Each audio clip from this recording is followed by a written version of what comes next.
Hi, I am Henry, and today I'll be reading you Dave the Potter.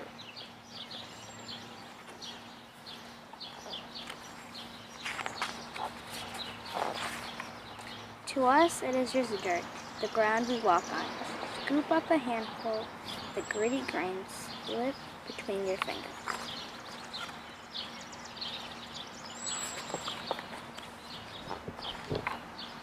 On wet days, heavy with rainwater, it is cool and squishy, mud pile heaven.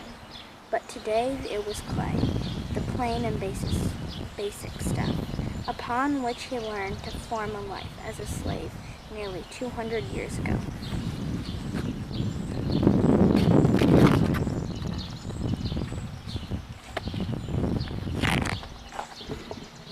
To us, it is just a pot, round and tall, good for keeping marbles or fresh-cut flowers. But to Dave it was a pot, large enough to store a season's grain harvest, to put up salt and meat, to hold memories.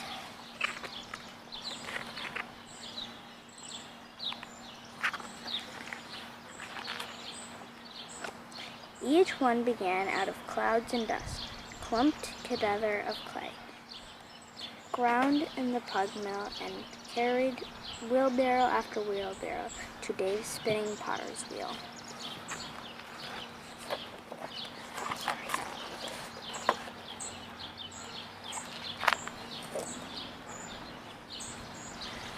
With a flat wooden paddle large enough to roll across the Atlantic, Dave mixed clay with water, drawn from the Big Horse Creek, until wet and stiff and heavy.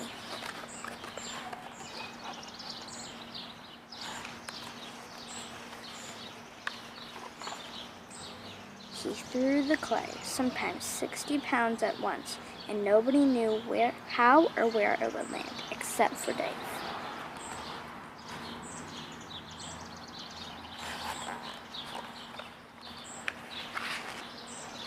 Dave kicked his potter's wheel until it spun as fast as a carnival's wheel of fortune.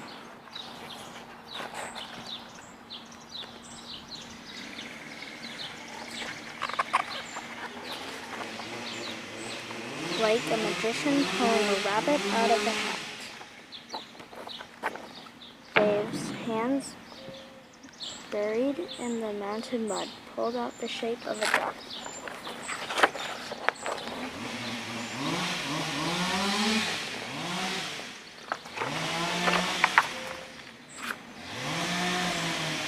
His clamped thumbs pinched into the center, squeezed the inside against his fingers outside.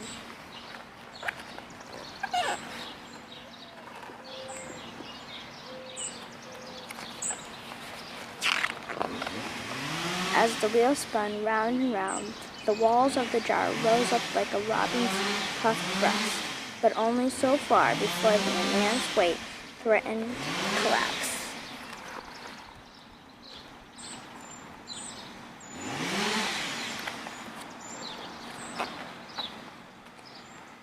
The jar grew so large, Dave could no longer wrap his strong arms around it.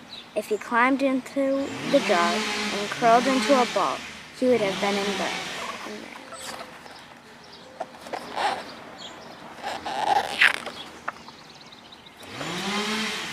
Only then did he stop his potter's wheel and roll long ropes of clay between his dry, caked palms.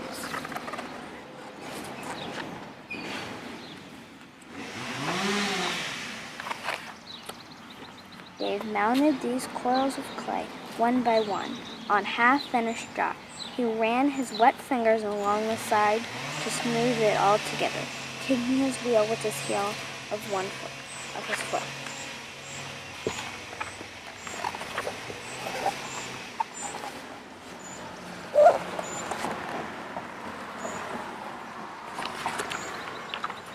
His shoulder and rim shrugged upward as the jar took the shape Dave knew was there even before he worked the round mount of his wheel.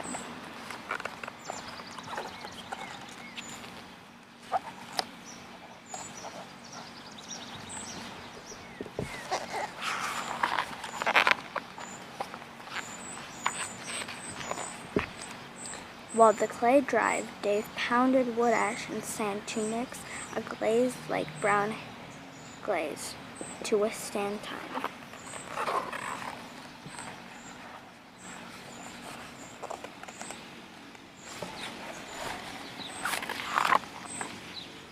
But before the jar completely hardened, Dave picked up a stick and wrote a letter to let us know that he was here.